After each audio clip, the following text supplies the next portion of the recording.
Hello, and welcome back to Zanshlou Gaming. So I know I had planned on doing another, non-IndieBox video, basically, but, my new IndieBox showed up today, my normal day for recording. So, yeah, let's go ahead and just jump right in with this one. First of all, I love the box because it has, a little window in the front that, shows off the figure. Oh, the game is Galak-Z. I mean, the box is there and such. You read the title of the video. Anyway, yeah. So, box has this cool little window in the front that, shows off the figure that it comes with, which is really cool. I opened it and I saw that and I was like, this is amazing! I know nothing about this game, but I'm already excited. So, getting into the contents, this one was actually a little weird. So there was no newsletter, like there usually is with the IndieBox. So, it almost feels like the box is incomplete, like it's missing some stuff. And there's a couple things that I'll mention at the end that I just have no idea what they are. So, yeah, there was no newsletter. This IndieBox came with another, pack of cards, which was kind of cool. So, we got, the main character from Galak-Z. There's a character from Armello in this one. And then there's a couple characters from... So, there's a game called Planet Diver. And, I really like the art on that card. And then there's another one from, Star Mazer DSP.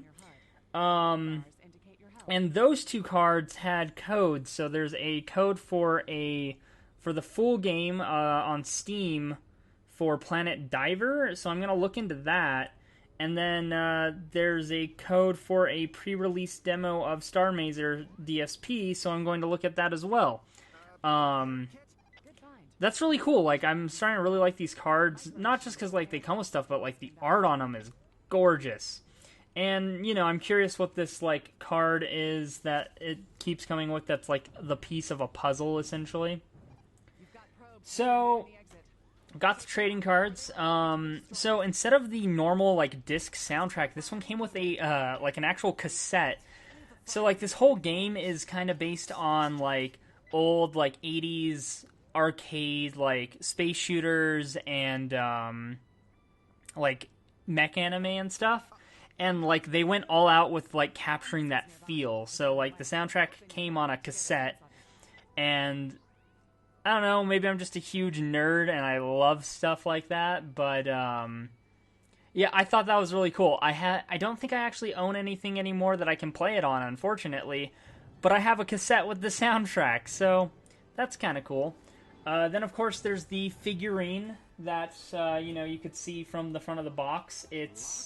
So, the ship, apparently can transform into this mech, later in the game. So, the figurine is both the ship itself on, a little stand, and then the mech. So, I thought that was pretty awesome. The USB drive for this one, it looks like it's based on one of the enemy ships. It's a little purple, spaceship. Still don't like the, character USBs, but this one is kind of cool, because it's a ship. I kind of have this huge soft spot for, sci-fi in general, but, especially this kind of thing. Then, of course, we got the usual stickers. There was a poster that came with this one, so that's kind of cool. Nothing super special about the poster, but it's got some information at the bottom of it, a little bit of on the controls, and it kind of makes it feel like an ad for the thing. I don't know. It looks cool. I like the poster. And then there's the manual that there always is. So. Manual's your normal, game manual fare. At this point, you've watched me do a few of these, I assume. You kind of know what to expect in the manuals. Stuff about characters, power-ups, enemies. One thing that's a little different from this one is on the back page, there's always the notes section. But this notes section, there's, little doodles and stuff on it. So, it's interesting. It's something a little more unique. I never plan on, actually writing in these anyway, so I don't mind that the notes page has a bunch of doodles on it, because I wouldn't have used it to write down actual, like, game notes anyway. So, and then we get to the two unknown things. So, when I first opened the box, like, a little standee fell out, like something you would use for, like, a cardboard figurine for, like, a board game. And then there's, like, this little, like, cardboard board thing with what looks like 6 slots on it or something. I have no idea what this is for. Like, I just kind of labeled the picture as unknown because, like I said, there was no newsletter in this IndieBox, so it already felt kind of incomplete, like there was something missing. But also, like, I have no idea what this is for. Like, it's just like a like runway, like ship runway or something, and it's just kind of there. I don't know what to do with this or with the standee. Like, I thought maybe there'd be something in the box, or maybe like something on the USB, like files of like printable like characters or something. But no, there's nothing. And like, part of me feels like this IndieBox was incomplete or something. Like, maybe the like what was supposed to go with that board is missing. Maybe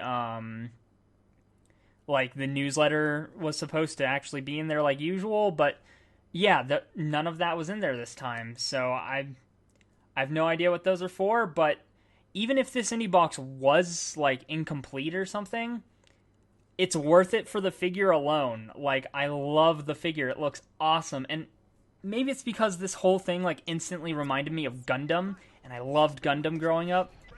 But anyway, let's go ahead and get to the gameplay, because I could ramble on about the box contents all day probably, just because I love the figure so much. And that's probably most of what I'd be repeating. So, the game, it's a space shooter. I guess I would best compare it to, like, Asteroids. You have, like, a bit of momentum, so when you start going, you know, you'll kind of keep floating in that direction, though generally you want to keep yourself actually moving as much as possible. I find the controls a little weird to get used to, because, like, whatever direction you point your stick is the direction you'll move, and then, like, you use the triggers to either forward or reverse thrust. And I don't know why I have this, like, huge issue with that. Like, I keep wanting to move the stick, like, in a specific direction to, like, turn my ship in that direction, as opposed to, like, go that direction. So, like, if my ship is pointing down and I want to head to, like, so say my ship's pointing down and I want to go to my right. So, like, what you're supposed to do is hit right on the thumbstick to just go right. But for whatever reason, I want to turn my ship right, so I'll hit left to, like, rotate my ship, and I'll end up going left instead. And I don't know why I do this. There's just something about the controls. I just can't get a grip on them, but, you know, that's a personal issue. I didn't get far enough into the game to get to the mech controls. I assume it flies the same, but, you know, you got different attacks. But again, I didn't get that far into the game. This game's kind of hard, and I think part of it is just because I can't get a grasp of the controls. But, yeah, so you fly around, you shoot stuff, you usually have a mission objective. So, like, the first couple are, you know, kind of tutorial-y, like, oh, you're gonna go, like, through this area, you're gonna get missiles, you're gonna learn how to use your missiles, and then, like, the next one, it's like, go save this, like, mechanic guy so that you can buy upgrades. The next mission was, like, you were getting parts for your ship, and one of them, it's like a dodge, so, like, your ship, like, jumps up towards the screen to, like, hop over enemy projectiles and stuff, which is kind of weird the way, like, it works, but at the same time, I love it. Like, it's a unique way of, like, dodging stuff that, like, instead of just, like, you know, doing, like, a barrel roll or whatever, the ship actually, like, moves up towards the screen, like, it's actually jumping over things. So I thought that was kind of interesting. Unfortunately, I never finished that mission, so I don't know what comes after that. I died, so there's 2 game modes. There's Arcade and Rogue, and so Roguelike, each season has 5 episodes, and you have to beat all 5 episodes to get a checkpoint.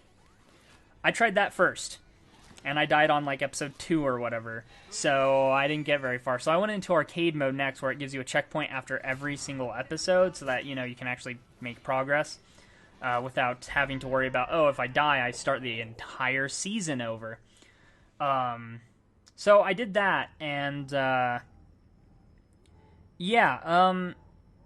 got stuck at the same spot in the second try, but still, interesting game. It's, it's kind of difficult on me just getting used to it, but it seems like there's a lot of different options you can get for, like, upgrades for your ship. Like, I found, like, a rapid fire upgrade in, like, the first run through, so, like, my shots went faster. But then, like, in the other one, I found an upgrade that makes my shots bounce off walls. So I thought that was kind of cool, that there's, like, these different options that you can get. I want to know what's further down in the game. I want to know what it's like controlling the mech, see, like, what the attacks are like and stuff. Because I think you have, like, a beam sword, and then I think you also get, like, a shield and, like, the ability to grapple or something, from what I could tell from, like, the poster and stuff.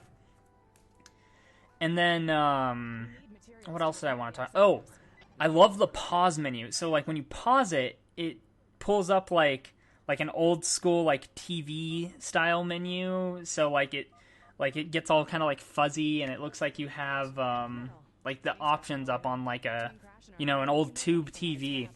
And, like, it kind of takes me back to, like, my childhood and actually, like, seeing those, like, legitimate menus and stuff.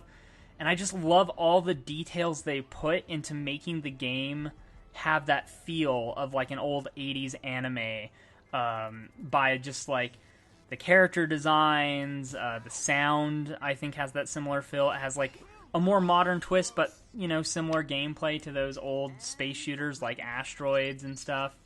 And then, like, the whole thing kind of reminds me of Gundam, and I loved Gundam growing up, so, like, this game gets an automatic thumbs up in my book just for that alone. So, yeah, I don't know. If you like space shooters and, if you're better at learning how to control a ship than I am, because I'm clearly awful at it, definitely check this game out. I'll, of course, be doing a giveaway. Since it's inspired by old, like, mech anime and stuff, like Macross and stuff like that, I guess, like, what's your favorite, like, old school anime? Like, 80s, 90s probably era. Like I said, I loved Gundam, like the old school Gundam. The ones I remember most are actually Gundam Wing and G Gundam. But I know I watched some of, like, just playing Gundam as well, and I really liked that. But it doesn't stick out in my mind as much, I think, just because, like, all the other stuff kind of overrode it since it came later in my life when I had better retention. So yeah, favorite old anime, let me know if you think this game looks cool, and I'll be doing the giveaway on the next video, most likely. That said, in the description should be the winner for the Nuclear Throne giveaway. Again, I should have 2 codes for that, so there should be 2 winners if people wanted both versions of the code.